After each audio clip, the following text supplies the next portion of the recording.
नमः सिद्धेभ्यः।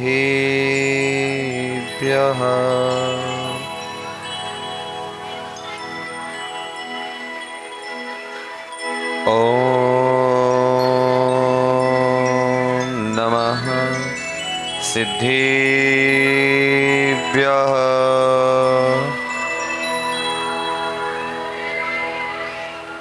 ॐ नमः सिद्धेभ्यः।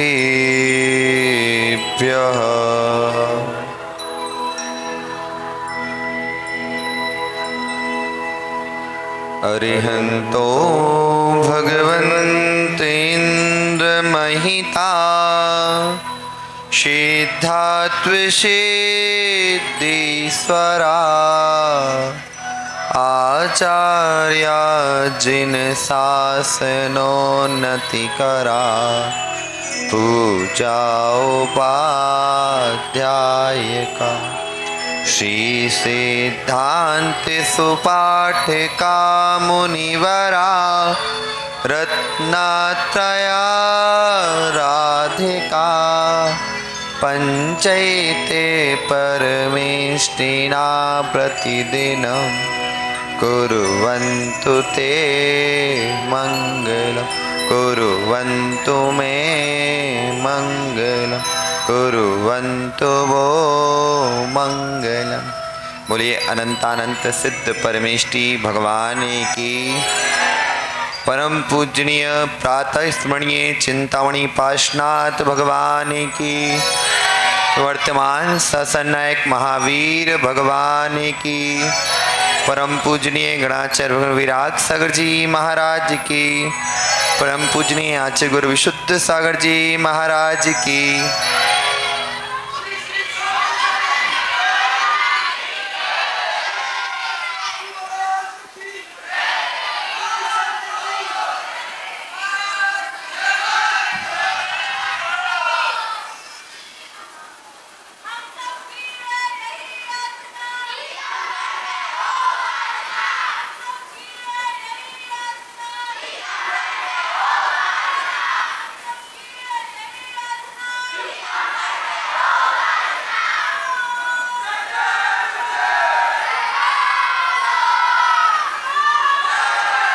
भव्य आत्माओं,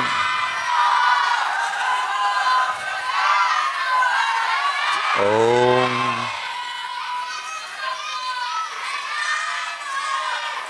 कभी कभी भगवान की भी नहीं चलती भक्तों के सामने। भव्य आत्माओं, हम सभी भगवान अरहत के शासन में विराजते हैं। अरहत परमेष्टि सामायिक क्षुदोपस्थापनाधारी मुनिराजों को कथन करते हैं कि आप चातुर्मास करके जिस स्थान पर आपने चातुर्मास किया है वहाँ से अन्यत्र विहार करिए। यदि आप वहाँ पर रुक गए तो जिस प्रकार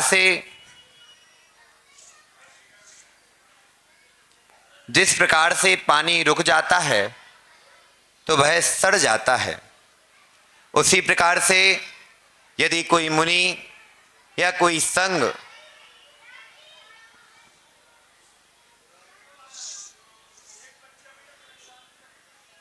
रुक जाते हैं तो उनके व्रतों में दोष लगना प्रारंभ हो जाता है। जब कोई माँ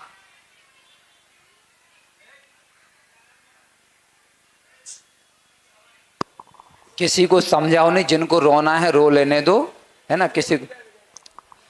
जब कोई माँ अपने 9 मास की पेट में बच्चे को रखती है और जब वह जन्म को प्राप्त होती है तो बहुत खुश होती है, और जैसे जैसे बड़ा होता जाता है संतान, बड़ी होती जाती है संतान, वैसे वैसे खुश होती चली जाती है।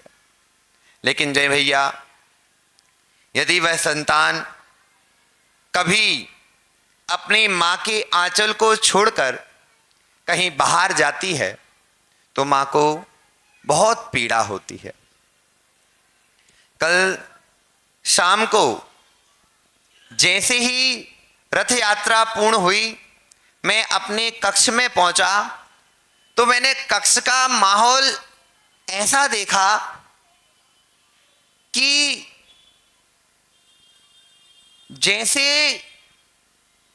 कोई मां अपने लाड़ से प्यार से पाली गई बच्ची को छोड़ना नहीं चाहती हो।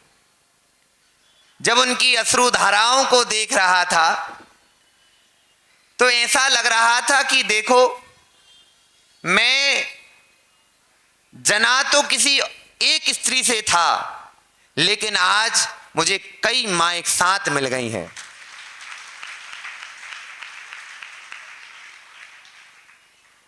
मेरी मां ने मुझे और मेरे 2 भाइयों को जना था, लेकिन जय भैया,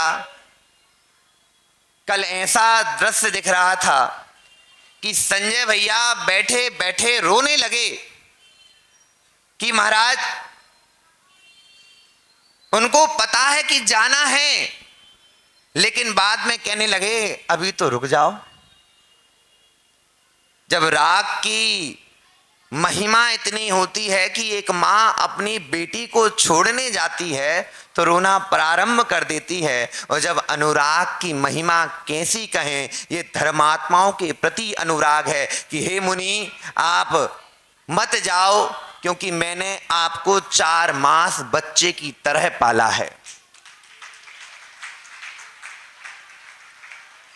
जय भैया,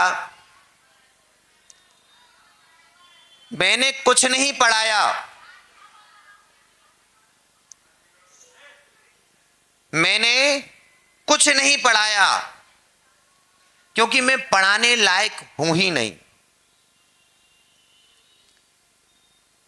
आचार्य भगवंत वट्टिकेर स्वामी कहते हैं, प्रवचन करने का कोई अधिकारी है तो वो सिर्फ और सिर्फ अरहंत परमेष्ठी हैं।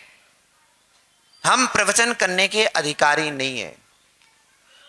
कोई पढ़ा सकते हैं तो उनका नाम है उपाध्याय, वो ही पढ़ाते हैं, उसके अधिकारी हम भी नहीं हैं।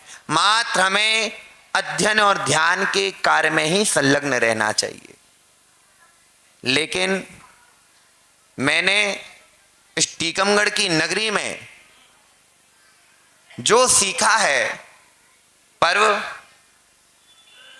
तुमने सिद्ध भक्ति पढ़ी हमसे, सही बात बताऊं, मैंने कभी सिद्ध भक्ति का कभी अर्थ नहीं लगाया। जो तुम्हें पढ़ाया उसी समय मैंने पढ़ा। पंडित जी, आपने मुझे षट दर्शन पढ़ाया, मैंने कभी गुरुजी से सुना है, अष्टशैसी आदि पढ़ी है, लेकिन जो षट दर्शन आपने पढ़ाया वो किसी ने नहीं पढ़ाया। माताओं, उत्तम दादा, मैं तो तब ताज्जुब की बात करता हूं कि तत्वार सूत्र मैंने प्रारंभ किया और इन 4 मास में तत्वार सूत्र के पहले अध्याय के पहले सूत्र को सुनने के लिए इन माताओं ने ऐसी ललक रहती थी कि यह पूरा का पूरा हॉल भरा होता था।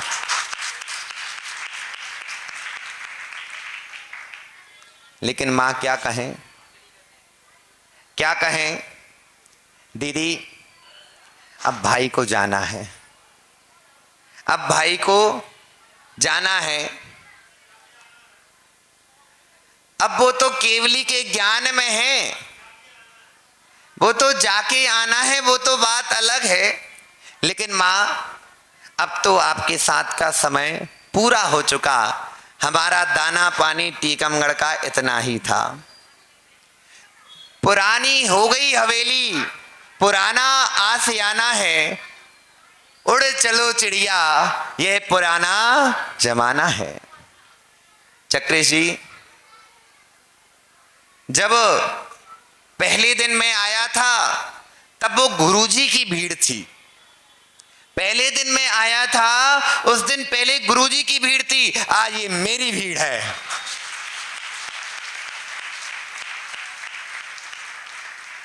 पहले गुरुजी के नाम पर मुझे देखा जाता था, आज मेरे नाम पर मेरे गुरुजी देखे जाएंगे।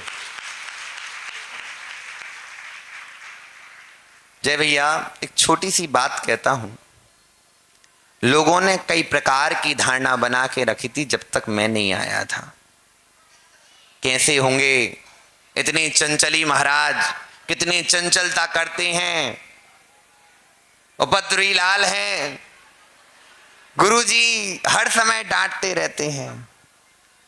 लेकिन जो ज्यादा उपद्रव करता है वो सबसे जल्दी सीखता है। जो सीधा बना रहता है, सीधा बना रहता है, वो सबसे देर में सीखता है। जय भैया, आपने जिनसे ज्योतिष पढ़ी और हमने जिनसे ज्योतिष पढ़ी, अपने दोनों गुरु एक हैं। उनका एक कथन है, उन्होंने हमसे नहीं कहा, किसी और व्यक्ति से कहा है। यदि वह उनकी, अभी तक मैंने सुना है कि उनने जो भी भविष्यवाणी की है वो 100% सत्य निकली है, तो समझ जाना कि अब ये आपको जितने दिख रहे हैं, अब आप समझ जाओ क्या होगा। जितनी ये भीड़ है, लगता है कि इससे ज्यादा तो आचार्य गुरुवन विशुद्ध सागर जी के प्रशिष्य होंगे। उत्तम दादा, समय हो गया, जाऊं जाऊं जाऊं? क्यों ना जाऊं? हम अच्छे लग रहे? आओ के नहीं? आओ के नहीं? यदि हम अच्छे लग रहे हैं तो ध्यान रखना, जैसा हमने धर्म को धारण किया है ऐसे ही आप भी धर्म की शरण में चले जाओ। देखो, समय हो चुका है, चलना है और चलते ही रहना है। यह तो एक पड़ाव था कि जिसमें हम आकर रुके। 4 मास का समय था, इसलिए आप सभी से हाथ जोड़कर मैं क्षमा याचना करता हूं। कितनी भी कमेटी है, सोनू भैया, संजय भैया, अभय साड़ूमल जी, युवराज, जितने भी लोग हैं, देखो मैं थोड़ा नटखट तो हूं, चुलबुला तो हूं। जय भैया, गुरुजी का लाड़ला हूं, तो उनके लाड़ में थोड़ा बिगड़ा हूं, लाड़ में थोड़ा बिगड़ा हूं। लेकिन कभी किसी भी बात से आपको मेरे वचनों से ठेस पहुंची हो तो कर जोड़कर मैं आपसे क्षमा मांगता हूं। आप मुझे क्षमा करें।